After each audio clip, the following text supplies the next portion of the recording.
G'day, welcome. Mailbag preview show, episode 298 maybe, powered by puntingform.com.au. It's a database I use and you should too. Today's lineup consists of David Butch Bourne, former trainer, now bloodstock agent, and just basically a knowledgeable expert on all things, be it football, racing, politics, although we got a little bit of politics wrong, I guess, last weekend. We'll get to that later on. Also on today's show, a very special guest and a part of our family and our team, PharJack Jenkins, UFC fighter, horse owner, VRC ambassador, I'm going with, myself, and J-O-N-O and Jono Rayner, the racing manager at Mailbag Bloodstock. We'll start with you, Phar. Welcome. How you going? Going very well. Back to full-time training after the injury due to the last fight, which is good. Just back on deck. And it's nice when I am locked in. That's usually my training locking in is when I lock right in on the Saturday form. How is the training going, and is there a fight on the horizon? Yeah, looks like I'm going to be in Vegas in August, depending on what happens this weekend with Jack Della Maddalena. Earth Boy is fighting for the welterweight world title. And if he wins, there's chat that they're going to do a pay-per-view event in Perth the week when footy season ends and they have the break in between footy season and final. So if that comes to fruition, I might get benched and told to wait until then. But if that doesn't end up happening, then I'll be Vegas in August. Nice. So everything's going good. Body's humming. Yeah, body's humming at the moment. Speaking of bodies humming, Butch Bourne, been around with us for a long time now. First time YouTube Mailbag TV. Welcome. And how is your rig going? Body's a temple, Jack, as you know. It had a little bit of a flare-up last week when I went to the King Valley to sample some wines and eat some food and listen to a little bit of Italian opera, and then hopped on a plane, went to Sydney for 2 days. The meat and wine company rolled into Holy Basil, and so I've come home. Probably, one clip of the belt out, I'd say, but nothing we can't correct.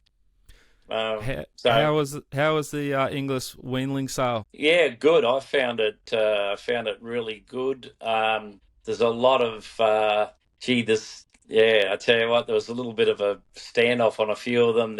They all one-upping each other on some of those Weanlings, especially the high-end ones. Some crazy stuff going on there around stay inside, fun and too darn hot. They were really sort of that was getting into dizzy heights around those stallions. But as soon as you walk away from that, then it gets back to normality. But a lot of people there keen to get their name on the sheet, Jack. Was it a pretty sort of somber mood there on Sunday? It was, because as you know, the demographic of a thoroughbred horse sale is usually something that bears a strong resemblance to me. Yeah. Which means that there was the far right. Economic management's a really important thing to you in the political space. And over the time, the job John Howard did, I mean, he's the best we've ever had, and probably the best we'll ever see. Yeah. Well, I think the third debate when Peter Dutton wanted to get rid of Welcome to Country, that might have really might have got rid of about 80% of his voting population, I think. So maybe if they can re-strategise and come back again next time and replace him with someone that looks like someone maybe of the opposite sex, that'd be a great idea. Well, they probably want to hurry up before the majority of their sort of rusted-on voting base is 6 foot under, I'd say. Should we focus up a little bit, guys, and head to South Australia and look at what is a pretty famous historic race in the Goodwood, a 1,200 metre Group 1, boys? It was, for a time, a mile race, though, Dicko. Really? It was, in fact, for a few years. Been in, how long we had the Goodwood around for? Since 1880 or thereabouts, 220-year-old race. What was it like back then, Butch? I don't know, but this bloke's triggered me already. He's done some research.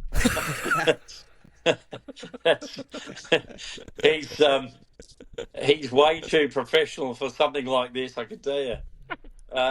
The Goodwood. I worked in Adelaide for a couple of years back in the day, and it was a handicap and used to throw up some really good priced horses, as usually handicaps do. But Phar might be able to correct me. He said he's done a bit of research, but somewhere around the Takeover Target Black Caviar era, they tried to change the conditions to get those horses in, so that they sort of capped the handicaps. And that's somewhere in the last sort of 10 to 15 years it changed. How am I going there? Am I close?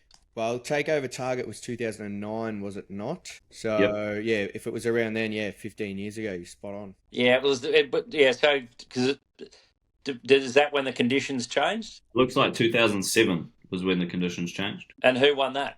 Let's Go Tomo. Yeah, well, they probably didn't change it to get that horse in the race. But, I think it was. I had a theory. It was either Takeover Target or Black Caviar they wanted, and they changed it for that particular year. Anyway, I stand corrected.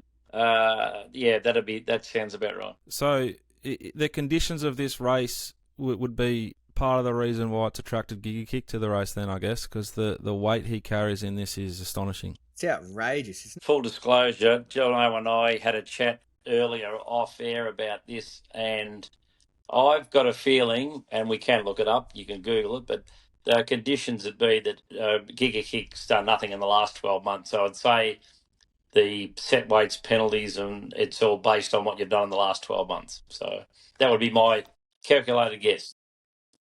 Any other interesting bits of information, Phar, about this race before we rip into this actual edition? One thing I find interesting is that, speaking of those great horses, Takeover Target and Black Caviar that won, the year Takeover Target won, he actually beat I Am Invincible to the post. Wow. Who's now obviously probably the superstar sire we have in the country. Butch, how common's that for a stallion to get to where he's got to? Did he win it? He did not win a Group 1. This was his best performance potentially. You just walked me straight into that, didn't you? My greatest bugbear is everyone's need to win a Group 1 before they send a horse to stud. Yeah, not a single doubt. I'm invincible. Rin Tycoon. None of them won Group 1s. It's okay, boys. Relax. You can send a horse to stud. You don't have to run it in everything, everywhere, win nothing, and then say, what a great horse it was. Get a quote from a trainer. Gee, this was fast. The fastest son. The fastest son of. No, it's.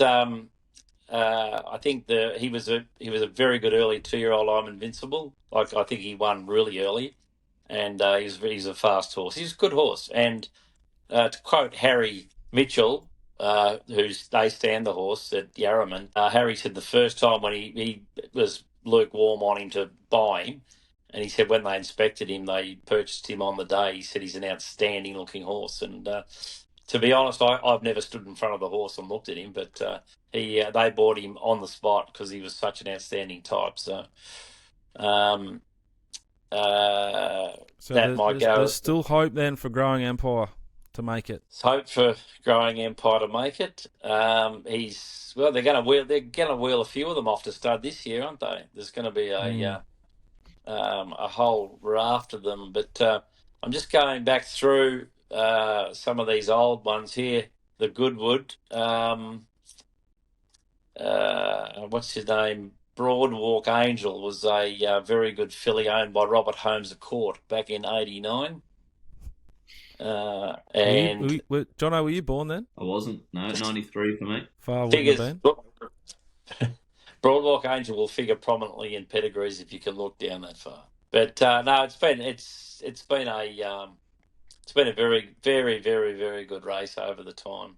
I'm going back to. I'm looking at all these old winners now, but I can't say I know too many of them beyond. About 82, I reckon. Oh no, Commodity Boy at 79. I remember him. Yeah. Right, that's a history of the Goodwood, a famous race. I don't know whether you get this. I don't know whether you get the 1973 winner through again. What was it called? Wise Virgin. Yeah. Don't know whether they'd allow that. No, it's quite an oxymoron, that, isn't it? Wise Virgin. Yeah, it is. It is. And we'll leave that there. This year's edition, it's race 8 at Morphettville on Saturday. Jumps 4:30 Melbourne, Sydney time. There is my speed map for this year's edition. I've got Press Down rolling across from 10, likely leading. Sir Sway, Watch Me Win, Kick Up and Hold Spots. Reserve Bank, Shripper and Giga Kick need to sort of make calls from wide draws. Climbing Star, Stratton Angel, midfield. Generosity, the WA horse that Pistol Pete's tipping, I think will be just worse than midfield with Prairie Flower, then Amina, Charmstone and Volcanic Express. Phar, have you got any views this race, this year's edition of the Goodwood? Yeah, I do. Pretty strong. I just think Giga Kick wins. I think, Clayton and, it's Munz's horse, isn't it? It's Jonathan Munzer. Yep. I think, having run it first up a few years ago, first up against Imperatrice and Ballanipatina at the Valley, and had it probably not squared away and paid the price for it there, I think they're going to have him pretty screwed down for this, or at least screwed down enough to beat this class of horses that he's up against. So I think 225 on offer at the moment is good enough for me. He's had 3 trials, Butch, an 800-metre trial and 2 1,000-metre trials. Mark Zara in the saddle for all of them, and now Mark rides at 54.5 kilos.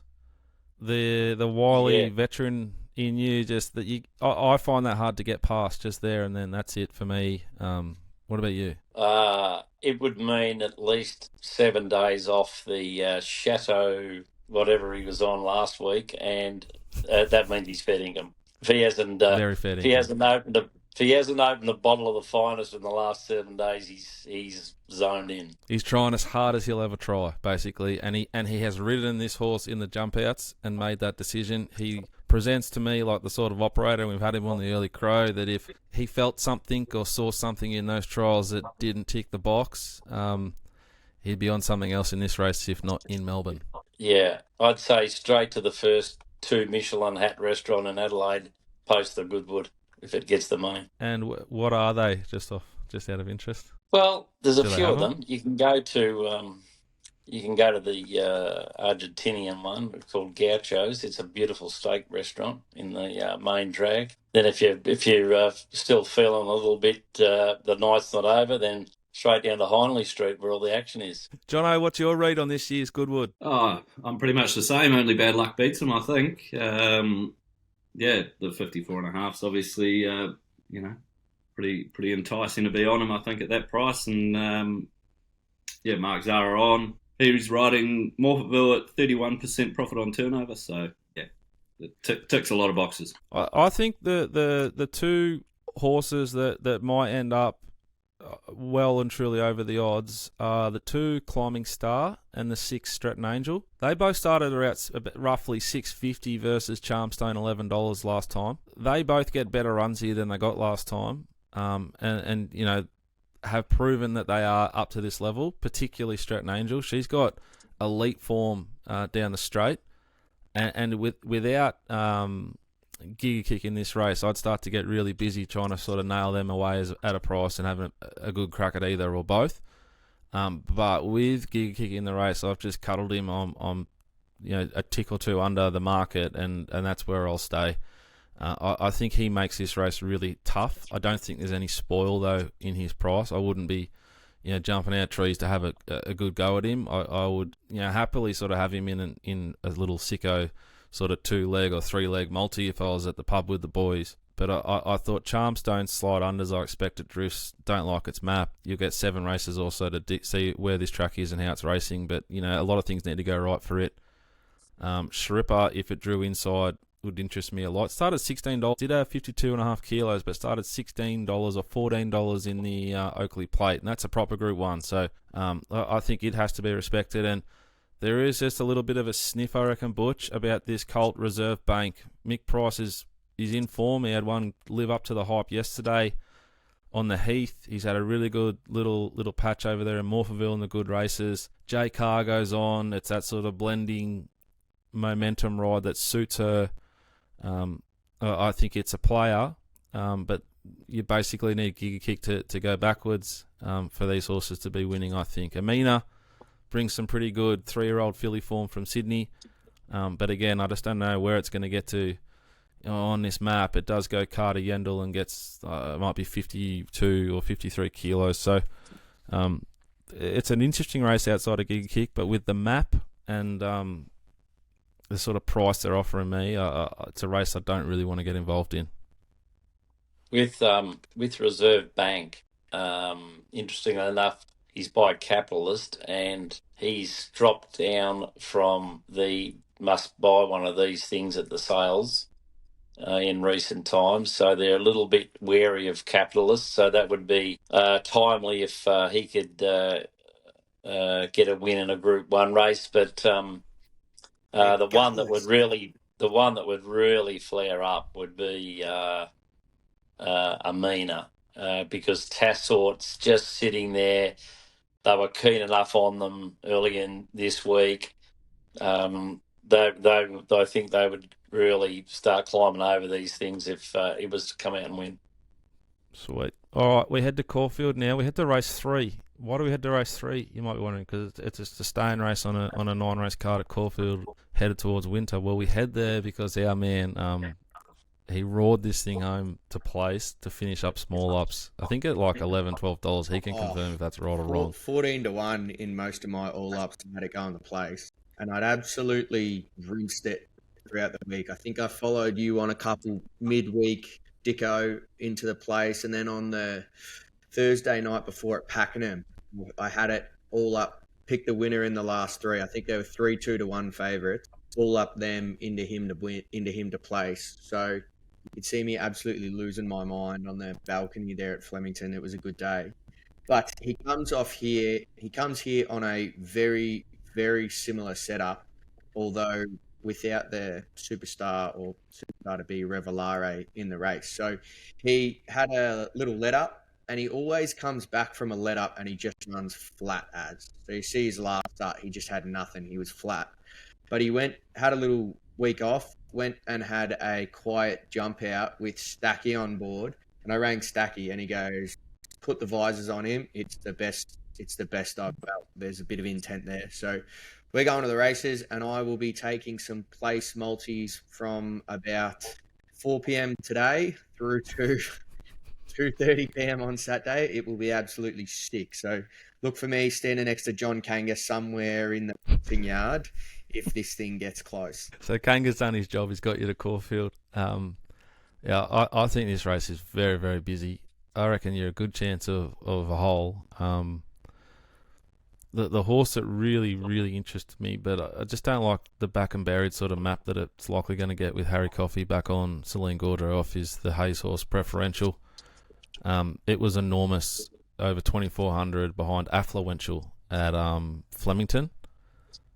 It went, I think, over the jumps at Warrnambool, that horse, so it's hard to sort of stamp or not stamp that form line, but yeah, it's certainly a race where anything could sort of happen, is my opinion. The other race you want to talk about, Far's race number 9.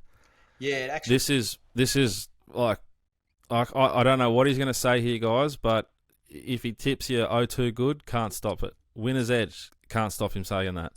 Talgrabah, excuses last prep, nothing bad to say about it. Pivot City, should have won last start, nothing to say there. Cottago, brave into the win last start, nothing to say there. Prancing Spirits, how didn't it win last start? Well, but it Stackhouse is off and there's a kid on and it's drawn 16. Scary. I don't know what he's going to do. And Eye the Eagles had Eye the Eagle, if you get keen and you go watch the Gig Kick jump outs, that's the other horse in them. It's Eye the Eagle.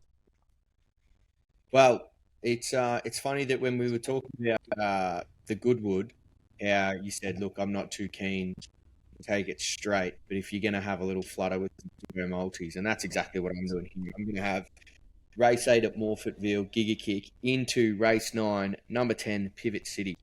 I reckon it's a very tight between the top 3 in the market. I'm not big on Cottago, but Winner's Edge was okay last start, but no good off the map. 0-2 good, same boat there. I know it goes good first up, but Pivot City should have won last start, and it just raced a little bit keen, did everything wrong. So if we can get Pivot City any luck, it should be winning, I think. What price? Like, I'm with you. I think I'm going to step into it heavily. I love J Mott.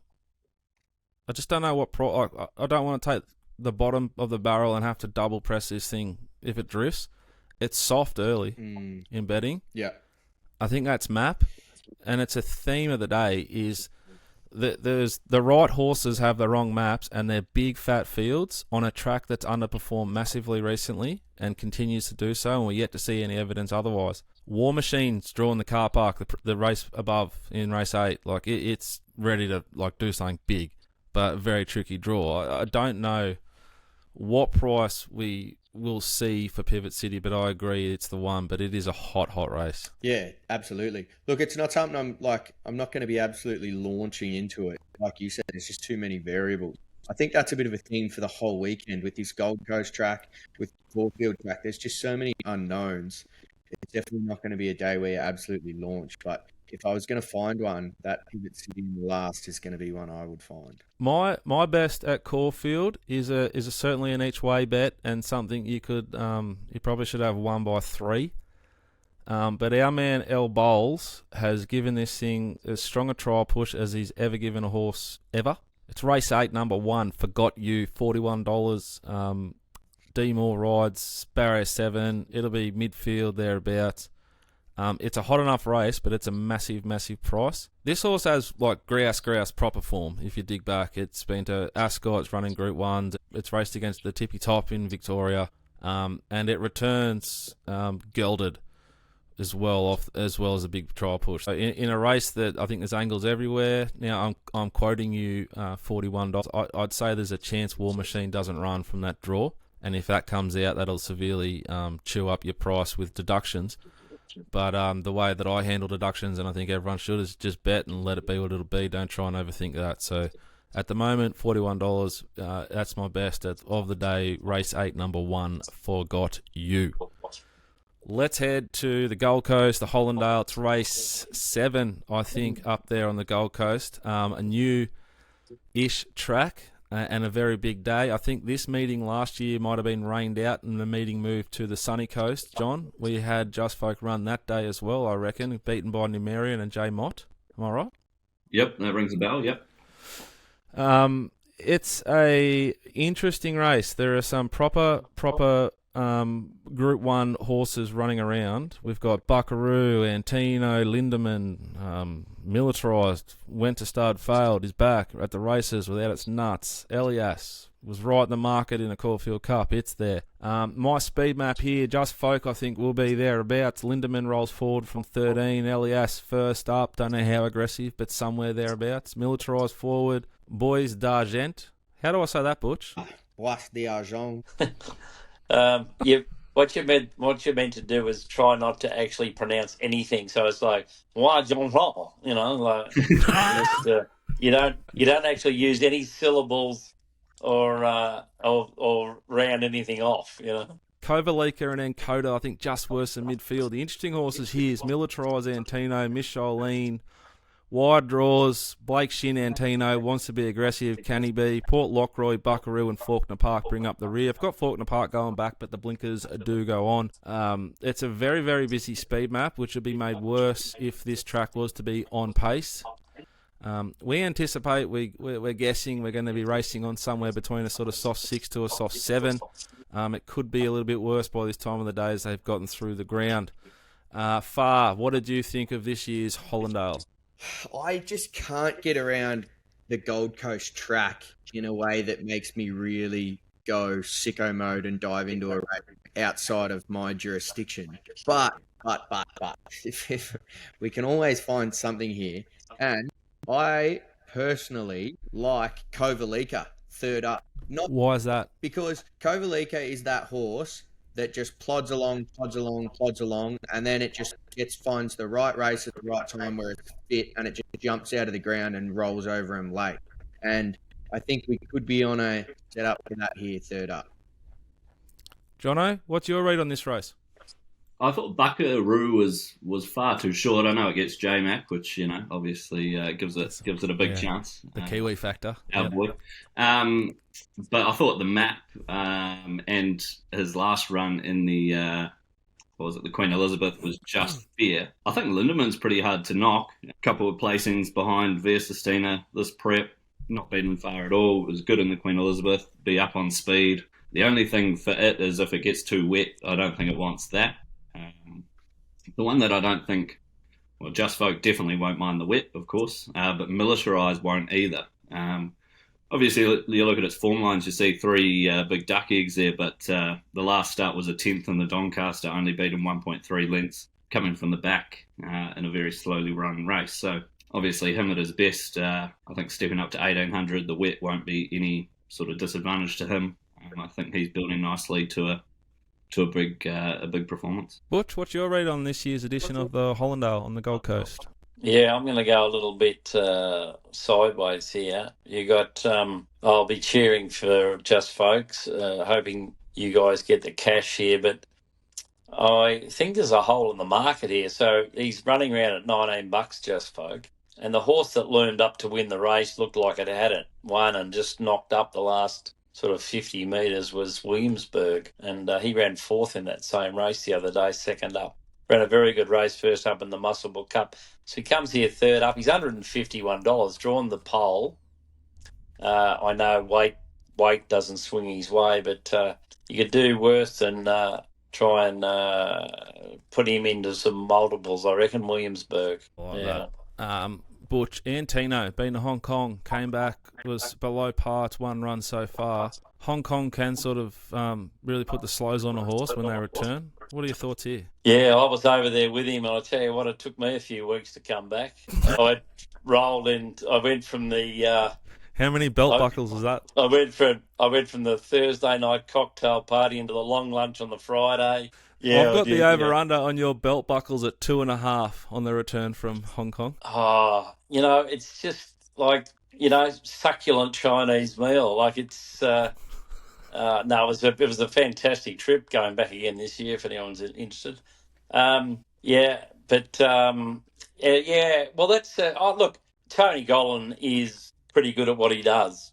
And I would say that if Tony's bringing this horse back to the races, that he's probably pretty happy. And I find a lot of, like, he might have been to Sydney, he might have been to Hong Kong, but you'll find a lot of these horses, once they get back into their own backyard, he's walked back in the box, 25, he's lived there his whole life, it's his favourite place, and, the girl gets on him and gives him a pat, it's everything.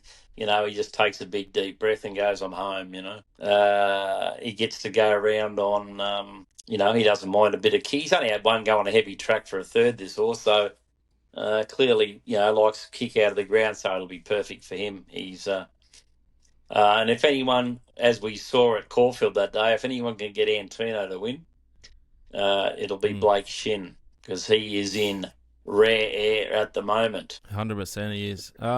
My read on the race is treating Antino a little bit like Giga Kick, just going to cuddle, but don't want to have a bet on him at all. I think Buckaroo is too short, he's too obvious. The map, he gets a reverse golden, so he goes inside draw to outside draw.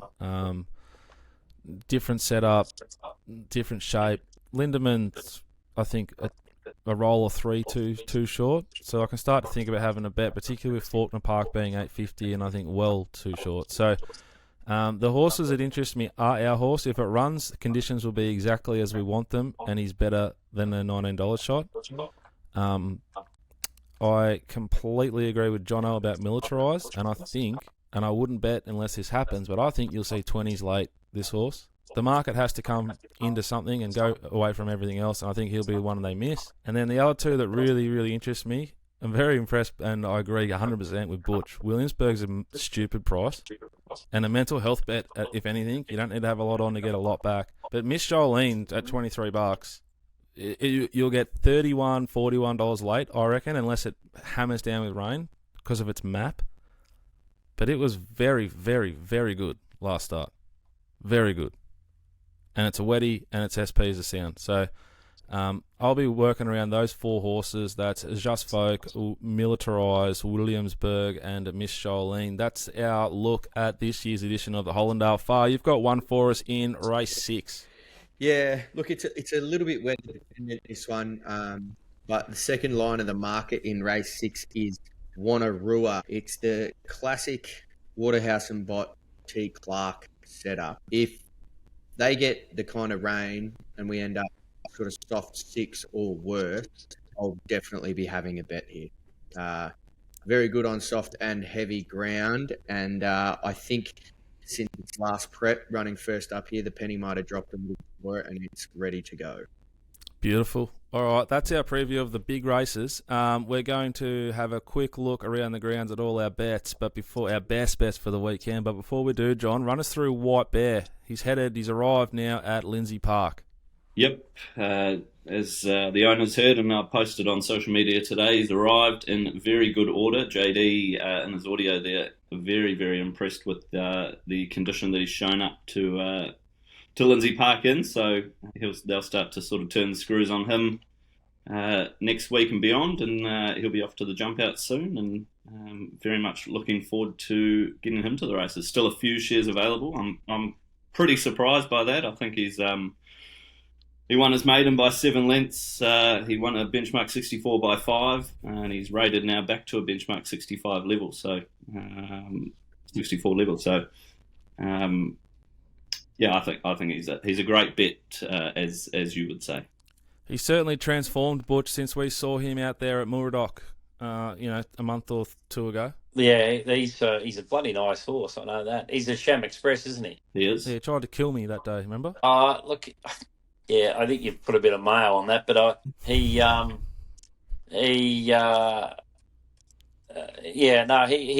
like, I mean, we saw him just when he was in that transitional period at Caroline's, and obviously, like, because JD was there that day with us, and listening to JD just in that update, you could tell he was like, wow, this was done super, you know. So, beautiful. I'd say he's bulked up, rounded up, and he's ready to charge up the hill. Have a crack at what's at the top of the hill, Jack? The gum tree. The big tree. The big tree at Lindsay Park. Tree where they decide whether they're betting or not. Yeah. That's the one, Phar. And I tell you what, I saw one fly up there the other day, Jack. A little filly by, shall we tell everybody? Hanseatic. We'll say that for next week. But if you want to get involved in White Bear or the Hanseatic, Jono, Jono at themailbag.com.au. That's a raced horse, ready to go, tried horse. Very, very close. Ticking over beautifully, or an exciting 2-year-old. You do you. You could do both.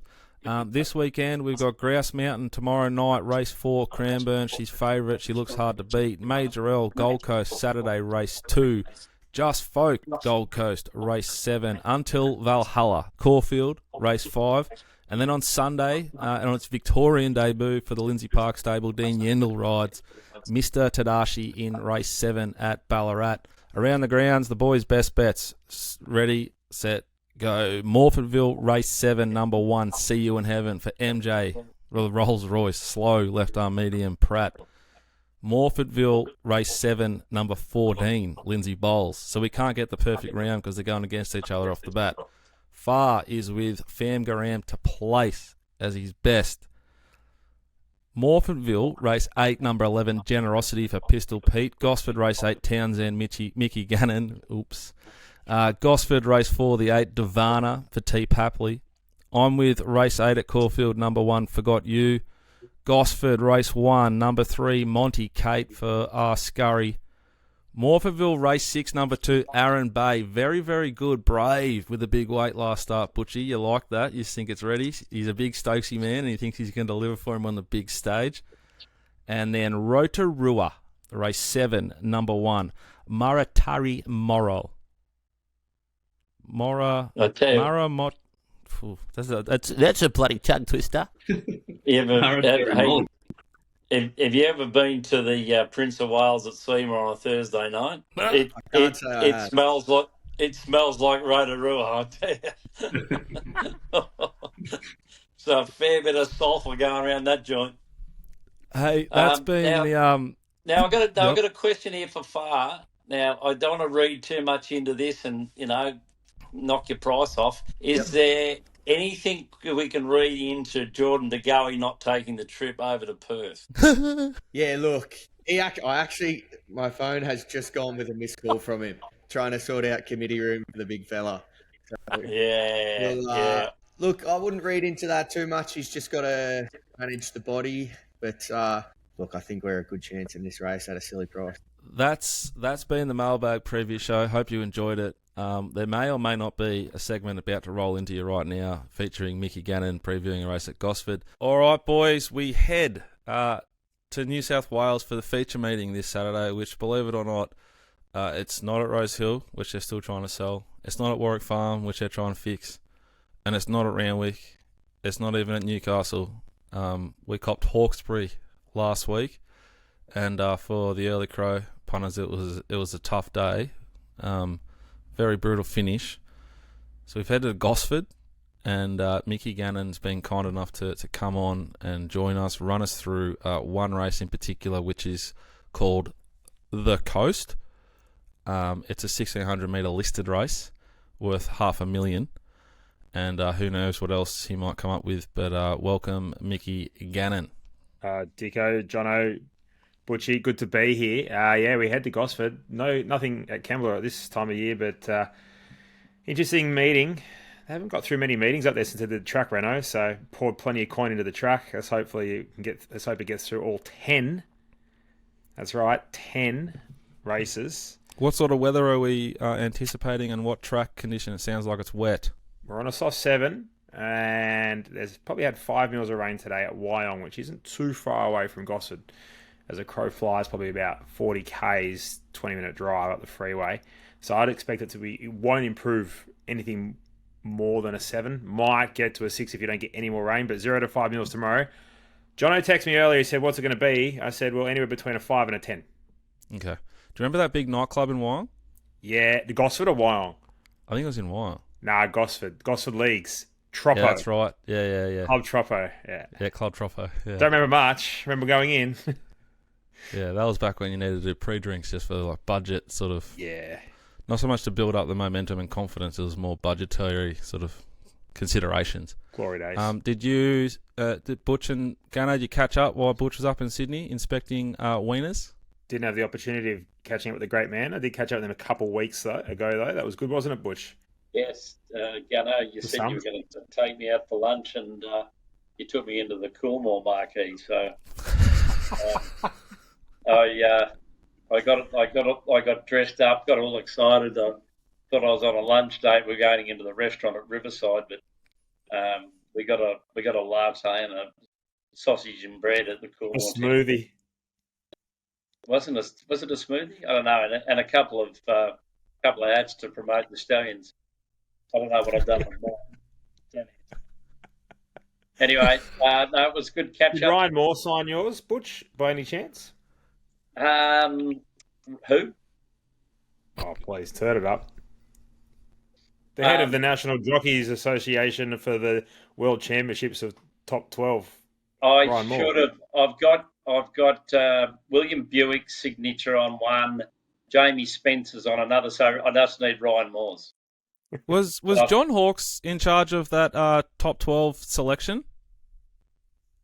It's got his fingerprints all over it, isn't it? There's not one female jockey there, is there? There's not. No. It flared. I see Michelle flared up on Twitter too. She $1 pop blobs. I'm surprised. Yeah, well, I'm not surprised about that. And so she should. But I was surprised that Gano and Butch didn't sort of touch base and have a bit of a welfare check on each other Sunday morning, just gone. Didn't realise that Gano lent so far right, but I learnt that through the week, Butch. So there's another thing you two have got in common. Butch, if you had a guess, you would have picked that easily, right? Are you being far right? Yeah. I thought Gano flared up because the other bloke got ousted, the leader of the Greens. Oh, that's what triggered him. Oh. Yeah. We've been real bothered. No, I'm sorry, but we can't. This is a non-political biased program, but how can you support a political party that wants to get rid of the Melbourne Cup? I mean, you don't get any more un-Australian than that, do you? Outrageous. Anyway. Outrageous. Good to see my man Nick Ashman flared up on Twitter as well. Did he? Yeah, go Brown a big whack. It's good. Okay. Yeah, right. Yeah. Yeah, he's never hidden his beliefs. No. The coast, Gatto. Yes, the coast. Gosford. It's race 7. No, it's race 8. It is race 8. Yeah, it jumps at 3:20 Victoria, New South Wales time. Yeah, interesting little race here. I think just touching on Gosford for the listeners, the viewers that don't do much betting there, and I can't imagine many of you would. Tight turning track, probably think Canterbury-esque. Not exactly the same, but more similar to Canterbury than a Rose Hill, that's for sure. Leaders will be at a huge advantage. If you can find races where horses map for a soft lead, soft enough time on speed, you're going to be off and gone. Now, they've redone the camber there to 5 degrees or some garbage. I reckon it's made it worse. Leaders are actually getting in more advantage now. So, anyway, we'll see what happens with that. We're going to go to race 8, Townsend, Rachel King aboard, one that should be in that Jockey's Challenge, because I think that just makes a whole lot of sense when you get another 50% people turning up and watching. She'll be aboard Townsend for Waterhouse and Bott. They've only got one option, that's handlebars down. They just went a little bit too quick on the horse last time, but that was over 1400. Gets to a mile second up, has career peak figures second up, has its second highest rating on a soft 7 over the mile. So it ticks plenty of boxes, and I just don't think many of these horses are progressive, Jack. So know themselves a good horse, drawn wide. That 1600 metre start's very awkward. You know, what does Morgan do from there? Does he push the button, go forward? Thunderlips, Winona. Not sure where that horse ends up. Raff Attack's another horse that's probably over the odds in the race as well. But I'm very, very keen. I think we can back Townsend on an each-way basis because it's set to peak here and gets the absolute perfect map. What about what's the read Vivier? Pay good money for it. It's yet to sort of live up to it, but it's of that age where and in that stable where eventually it could just go bang. It could, but I don't see Gosford tight turning to be her place to shine. In fact, I'm quite shocked she's turned up here. She's a get back run on horse in a race that lacks speed, and I've got a marked impossible. She's won 2 from 19 and needs the right setup and gets the awful setup. And what about Lady in Pink? Is a Lottie's form's good form? Is it good enough form? Marked $7.90, so thereabouts. But that's her to her top. Now you've got to get to a track that you've never seen before, going the other way around, and I've got a mark to her top. So how does she improve? Like, how do you see a horse like that? So I've got a mark $7.90. She's $9 in the market. She maps all right. She's there. In your words, Jack, you can cuddle her. You can't pot her, but I can't see her like jumping out of ground running a new figure. They're a very, very nice set of prices. You got an opinion everywhere just about. If you wanted to trade this race, you certainly could. You don't need to back just the one. If you want to back Raff Attack, you bet each way. But if you want to have something, you could have something Lady in Pink and Let's quickly touch on Raff Attack before we go, because a horse has figures good enough to win the race. It can get out beyond a mile and gets here second career run for Ma from Waterhouse Bott. Drew barrier 13, went back last time. I don't think they'll go back from barrier 4. What are we getting? $43 best around. There you go. So you could definitely, as you said, with these numbers, you could play around with a bet there, Raff Attack. It wouldn't surprise me if Thunderlips goes okay with a Bjorn polish. Depth of Character is an interesting one. Probably the right price. Drawn well, 7-day backup. I think we can make some money out of the race by backing 3 or 4. Beautiful. That's Mickey Gannon's deep dive into the coast. Gosford race 8. It's a listed race over the mile. Anything else for the punters at Gosford on Saturday? Great, man. I will take you to race 9, number 5, Fearson. Just gets a good map, good time of it. Another horse that's as well and truly over the odds, around 20-1. Had it marked closer to $9. Think we can have an each-way bet just with a really good setup for it. Beautiful. Tom Papley's best on Saturday is Gosford race 4, number 8, Divana.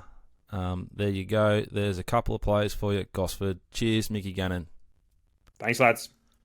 Chances are you're about to lose. That is, of course, unless you come and buy my betting advice. Themailbag.com.au. I'll hold your hand all the way through Caulfield, or Pete can, Mounting Yard Mail, or Rob can, Mounting Yard Mail, Caulfield, maybe Gosford, I don't know. Get involved Have a great weekend. Please do gamble responsibly. Visit the website or ring the number if you need some help. Have a great weekend, and bye for now.